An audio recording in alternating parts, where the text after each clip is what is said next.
In this video, we will discuss some terms like subsequential limit. पिछली video में हमने exercise number 8 का question number 4 कर लिया था. तो before doing question number 5, we have to know some terms like subsequential limit, Bolzano-Weierstrass theorem, and one more thing, upper limit and lower limit. Okay. तो इस वीडियो में हम देखेंगे सबसीक्वेंशियल लिमिट क्या होती है. सब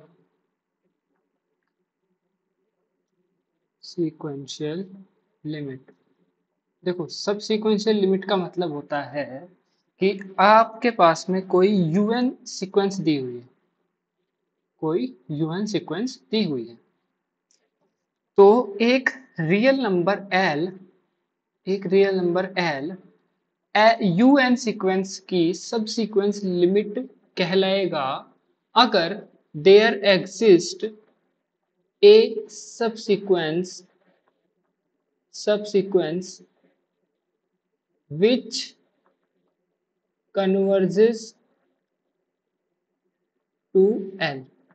सीधी सीधी बात ये है कि यूएन की सबसीक्वेंस की लिमिट जो एल को जाएगी, मतलब यूएन की कोई सबसीक्वेंस ऐसी एग्जिस्ट करनी चाहिए जो एल को जाए, तो वो जो एल होगा वो यूएन का सबसीक्वेंशियल लिमिट कहलाएगा.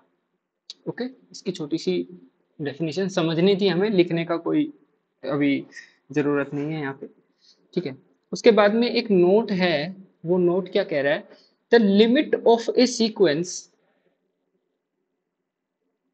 The limit of A sequence if it exists, if it exists is also a subsequential limit of the sequence, is also a subsequential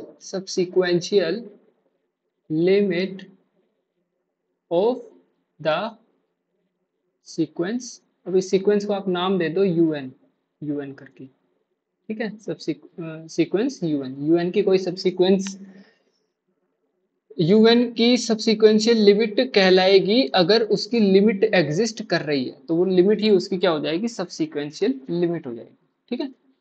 उसके बाद में एक थ्योरम है बोल्जानो वाइस्ट्रास थ्योरम.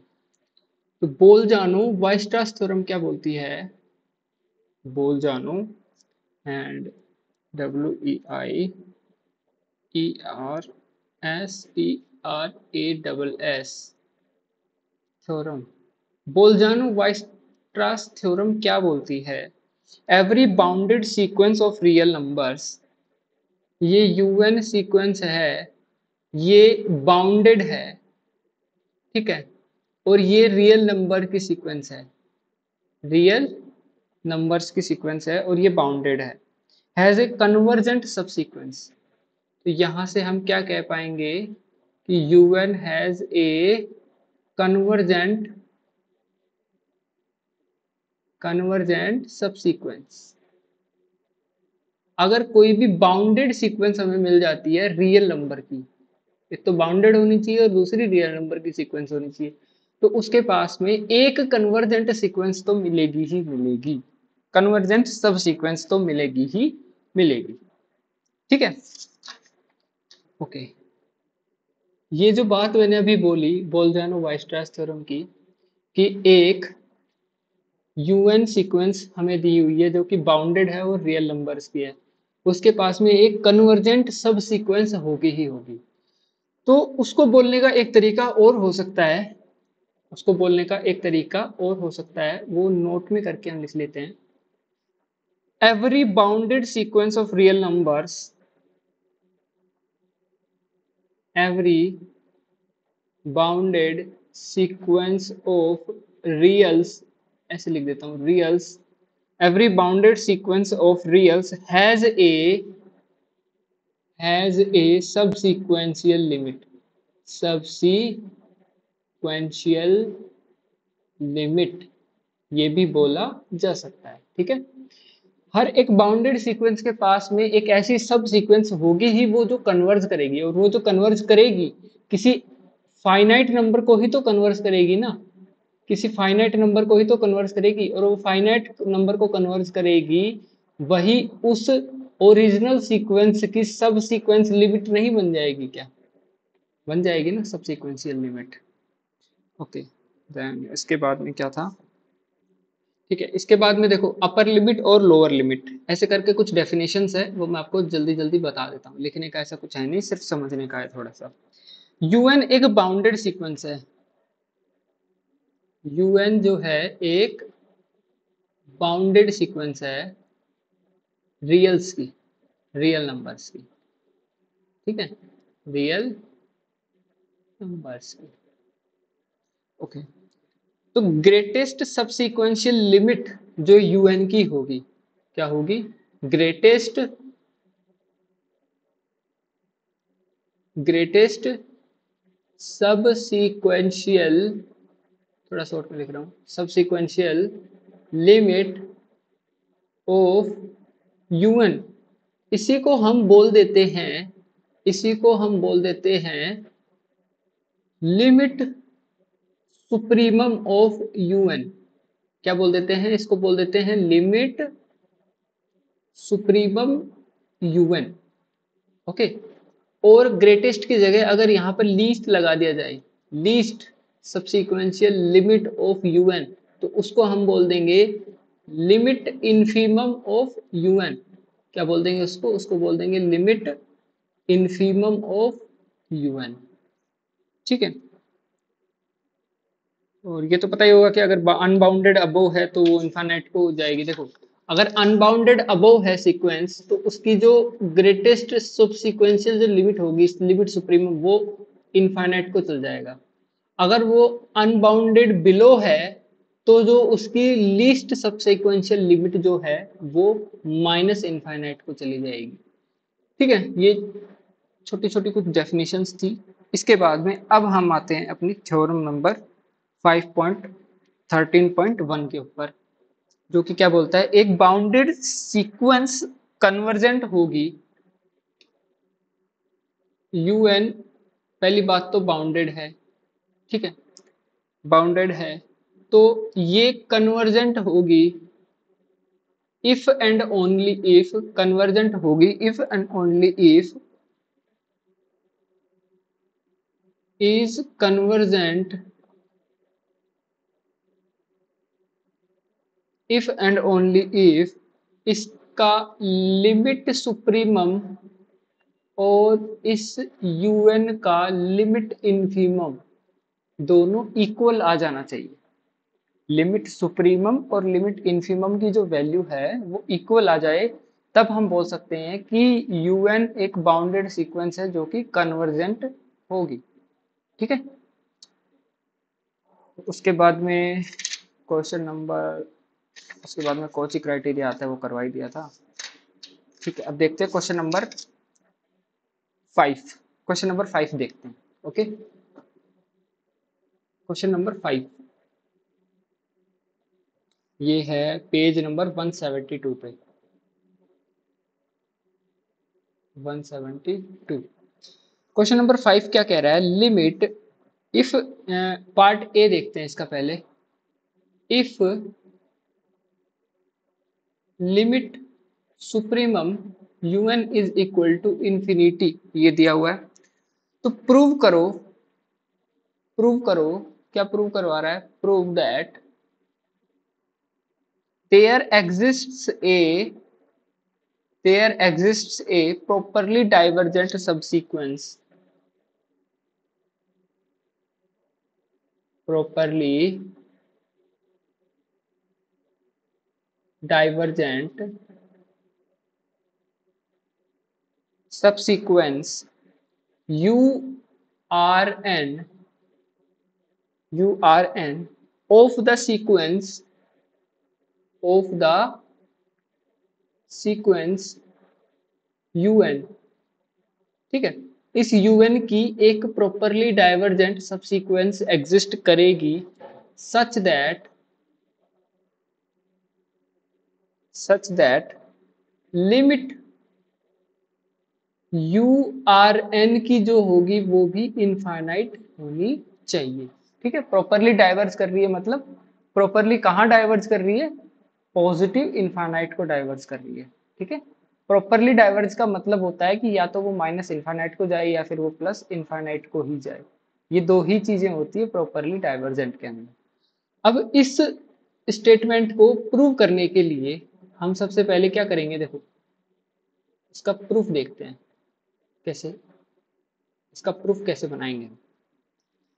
देखो हमें क्या चाहिए, हमें एक ऐसी सीक्वेंस चाहिए जो कि प्रॉपरली डाइवर्ज करे इनफाइनाइट को, और वो ऐसी सीक्वेंस की सब सीक्वेंस हो जिसका लिमिट सुप्रीमम इनफाइनाइट हो, जिसका क्या हो, लिमिट सुप्रीमम इनफाइनाइट हो। ठीक है, तो इस थ्योरम को इस क्वेश्चन को प्रूव करते करते इसमें जितने भी कॉन्सेप्ट आएंगे वो मैं आपको साथ में बताते हुए चलूंगा यहीं से। ठीक है, देखो स्टार्टिंग करते हैं। If if limit supremum un is equal to infinite है, देन इसका मतलब क्या होगा, then for every for every m for every m greater than zero, एक पॉजिटिव m के लिए, हर एक पॉजिटिव नंबर m के लिए there exist an index n, हर एक पॉजिटिव नंबर m के लिए एक इंडेक्स n एग्जिस्ट कर जाएगा, सच दैट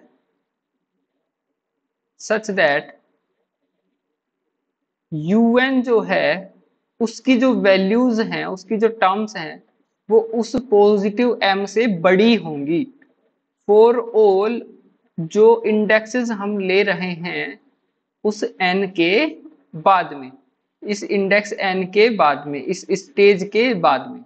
एक ऐसी स्टेज, एक ऐसी इंडेक्स, ये एक स्टेज ही तो है, एक ऐसी स्टेज एग्जिस्ट कर जाएगी कि हर एक m, जो कि हम एक पॉजिटिव m ले रहे हैं, हर एक पॉजिटिव m के लिए एक ऐसी स्टेज एग्जिस्ट कर जाएगी कि आने वाले un के जो टर्म्स हैं वो उस पॉजिटिव नंबर से बड़े हो जाएं।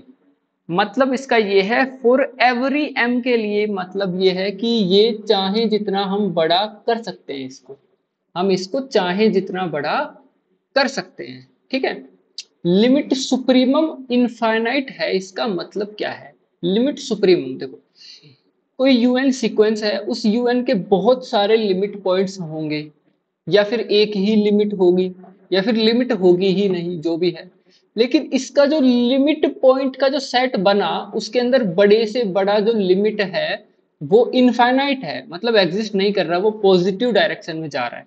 तो उसका मतलब यही है कि यूएन को आप रोक नहीं पा रहे हो, यूएन चलता ही जा रहा है, यूएन को आप रोक नहीं पा रहे हो। हर एक पॉजिटिव m के लिए एक ऐसा इंडेक्स एग्जिस्ट कर जा रहा है कि un की जो वैल्यू है, आपके सीक्वेंस के टर्म्स की जो वैल्यू है, वो टर्म्स उस पॉजिटिव m से हमेशा बड़े मिल जाएं। ठीक है, फॉर ऑल, हर एक इंडेक्स के लिए जो कि उस वो जो इंडेक्स एग्जिस्ट था उससे बाद में हमें मिले। इसका मतलब ये जो हम लिखते हैं ना इंडेक्स एग्जिस्ट कर जाना, ये इसीलिए करते हैं कि इवेंचुअली ये हो जाए, इवेंचुअली होने के लिए हम ये काम करते हैं। क्योंकि देखो स्टार्टिंग में जरूरी नहीं है कि ऐसा ही हो जैसा कि डेफिनेशन में दे रखा है, स्टार्टिंग में जरूरी नहीं है कि हर एक m के लिए un की वैल्यू m से बड़ी मिल जाए। ठीक है, इंडेक्स एक एग्जिस्ट इसलिए करवाते हैं कि एक पर्टिकुलर स्टेज के बाद में ऐसा होना ही चाहिए, पहले हो ना हो कोई दिक्कत नहीं है, लेकिन एक पर्टिकुलर स्टेज मिलनी चाहिए उसके लिए ऐसा हो जाए। ठीक है, उसके बाद में हम क्या करेंगे, let's construct the subsequence urn, let's construct the subsequence URN को कंस्ट्रक्ट करेंगे। कैसे करेंगे?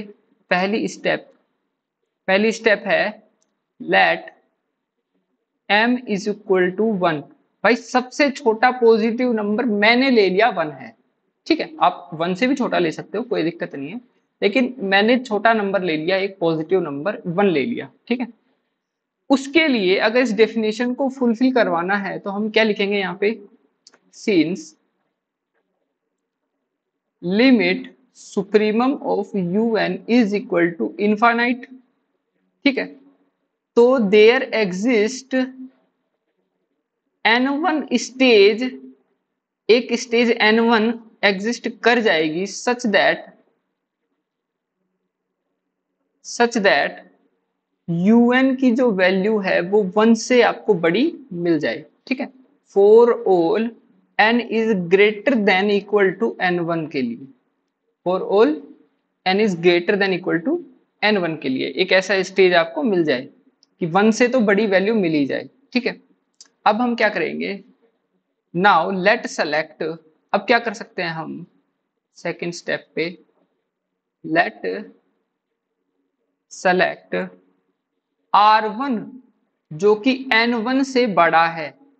R1 हमने एक स्टेज सेलेक्ट कर लिया, R1 हमने एक इंडेक्स सेलेक्ट कर लिया, स्टेज नहीं, इंडेक्स।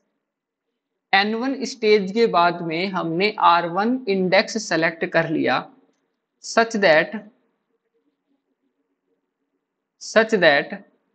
यू R1 जो है वो 1 से बड़ा हो, ऐसा हमने R1 सेलेक्ट कर लिया, क्योंकि N1 के बाद में जितने भी इंडेक्सेस हैं उसके लिए जो U और वो वाला इंडेक्स जो हमने सेलेक्ट किया है N1 के बाद में, उसकी जो वैल्यू है टर्म की, वो 1 से तो बड़ी ही होनी चाहिए ना, ठीक है।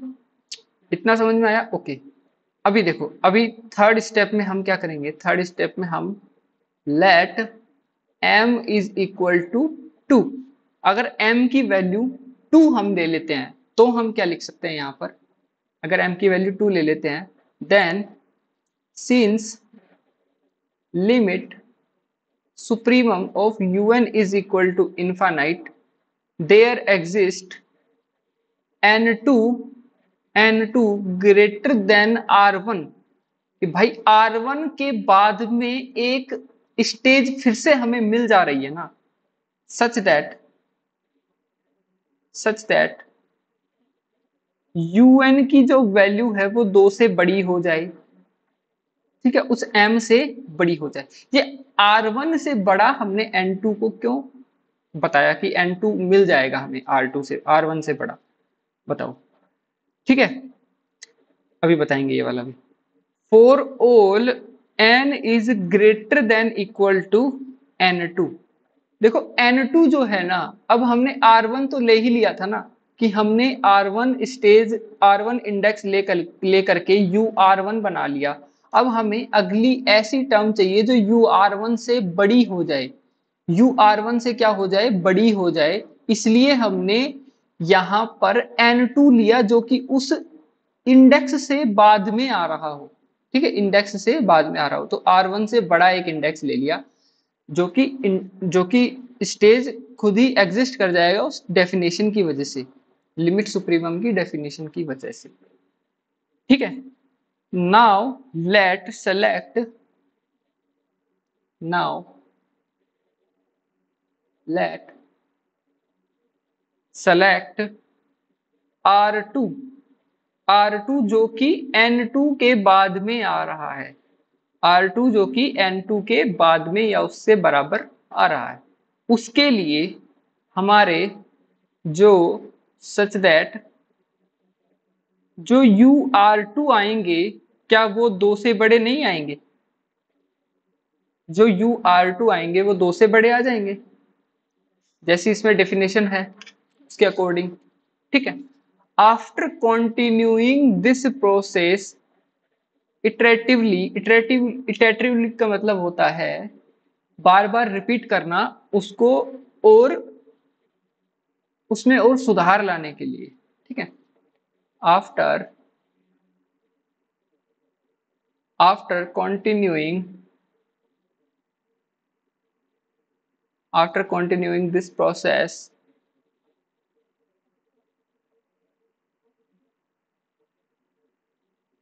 इटरेटिवली मतलब फ्रिक्वेंटली रिपीट करना किसी चीज को, उसमें बेटर इंप्रूवमेंट लाने के लिए, ठीक है। This way we can construct a sub sequence, this way we can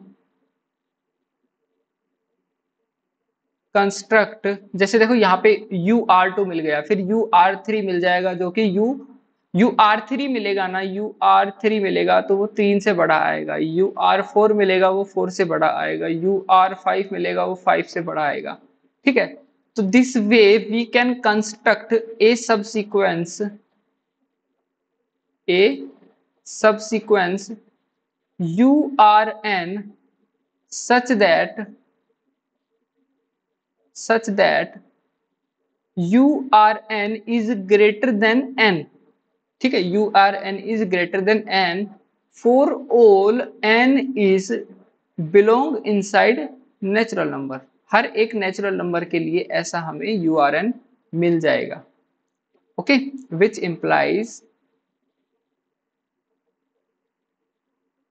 implies limit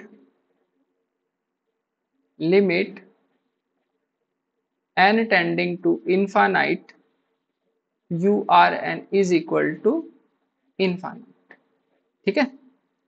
which implies URN की जो लिमिट है वो इनफाइनाइट हमें यहाँ पर मिल जाएगी, ओके ओके। अभी देखते हैं इसका पार्ट बी। पार्ट बी क्या कह रहा है? पार्ट बी कह रहा है if limit infimum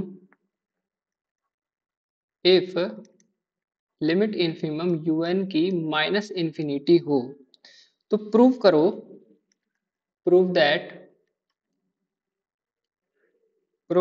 there exists a properly divergent subsequence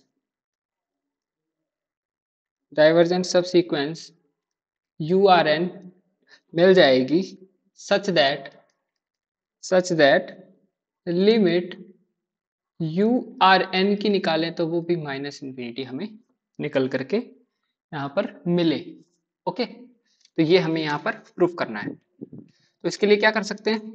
इसके लिए वही प्रोसेस लगा सकते हैं जो हमने पिछली बार लगाया। यहाँ पर अब की बार आ जाएगा -1 m की जगह, ठीक है। तो इसका प्रूफ देखते हैं। देखो, अगर if limit infimum n tending to infinity UN की जो वैल्यू माइनस इंफिनिटी है, तो इसका मतलब क्या है? Then there exist, then for every m, then for every m less than 0। अब यहां पर m को नेगेटिव में लेना है, हर एक नेगेटिव वैल्यू के लिए, मतलब छोटी से छोटी नेगेटिव वैल्यू। आप कितनी छोटी ले सकते हो? माइनस इंफिनिटी से छोटी तो नहीं ले सकते ना, माइनस इंफिनिटी से थोड़ी सी बड़ी नेगेटिव वैल्यू, ठीक है। मतलब बहुत ही ज्यादा छोटी वैल्यू लेनी है यहाँ पर। तो हर एक m जो कि नेगेटिव है उसके लिए there exist n stage n such that UN की जो वैल्यू है वो m से हमेशा छोटी मिल जाए, for all n is greater than equal to उस स्टेज के बाद में जो हमें इंडेक्सेस मिल रहे हैं, ओके, ठीक है। तो इसमें फिर से हम एक सब सीक्वेंस को कंस्ट्रक्ट करते हैं। सब सीक्वेंस को कंस्ट्रक्ट करने के लिए let's construct the subsequence URN, okay. तो सबसीक्वेंस को कंस्ट्रक्ट करने के लिए सबसे पहले m को ले लेते हैं -1, let m is equal to -1। Then since limit infimum un की कितनी है, माइनस इन्फिनिटी है, तो there exist n1 such that, एक स्टेज मिल जाएगा ना, एक स्टेज मिल जाएगा कि un जो है वो -1 से तो छोटा मिल जाए, ठीक है, -1 से तो छोटा हमें मिल जाए। For all n is greater then n1, n1 के बाद में जितने भी इंडेक्स हमें मिले उसके लिए। उसके बाद में चूज r1, r1 को हम निकाल लेंगे कहां से, किसके बाद में, n1 के बाद में, उस स्टेज के बाद में, ठीक है, या तो r1 n1 के बराबर होगा या फिर n1 से बड़ा होगा, यहाँ पर या तो बराबर होगा या बड़ा होगा, such that ur1 is less than -1। इसको फॉलो करते हुए हम r1 निकाल लेंगे, r1 एक चूज कर लेंगे, ठीक है। नाउ लेट m1 को, अब m की वैल्यू ले लेते हैं -2। Now let m is equal to -2। अब m की वैल्यू -2 ले ली, इसके लिए फिर से वही डेफिनेशन लगा देते हैं, सिंस लिमिट इन्फिमम जो है un की कितनी है, माइनस इन्फिनिटी है, तो there exist n2 such that what, un की जो वैल्यू है -2 से छोटी मिलेगी फॉर ऑल n जो कि n2 के बाद में आता है उसके लिए, ठीक है। अब यहां से हम r2 चूज कर लेंगे जो कि n2 से बड़ा होगा, यहां से हम क्या कर लेंगे, choose r2 is greater then n2, n2 से बड़ा, सच दैट क्या होना चाहिए, ये फुलफिल हो जाना चाहिए हमारा, ur2 जो है उसकी वैल्यू -1 से छोटी हो, -2 से छोटी हो जानी चाहिए, ठीक है, किससे छोटी हो जानी चाहिए, -2 से छोटी मिल जानी चाहिए हमें, ओके। उसके बाद में हम क्या करेंगे, आफ्टर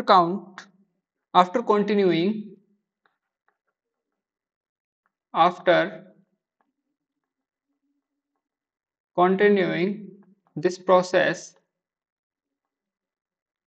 iteratively, इस प्रोसेस को लगातार हम तब तक करेंगे जब तक हमें सीक्वेंस URN कंस्ट्रक्ट नहीं हो जाती। तो जब हम इसको लगातार करते रहेंगे तो URN की जो वैल्यू है -n से छोटी हो जाएगी और ये हो जाएगा true for all n is greater than equal to 1 के लिए, या फिर इसको लिख सकते हैं n belongs inside natural number के लिए, ठीक है। तो यहां से क्या इंप्लाई हो जाएगा कि लिमिट इन्फिमम un का जो है urn का, किसका, urn का,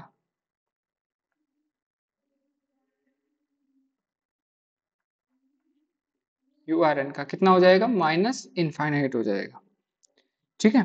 तो इस तरह से हम इस क्वेश्चन को प्रूव करेंगे। इसमें कोई डाउट हो तो आप मुझे कमेंट करके बता सकते हैं। Thank you.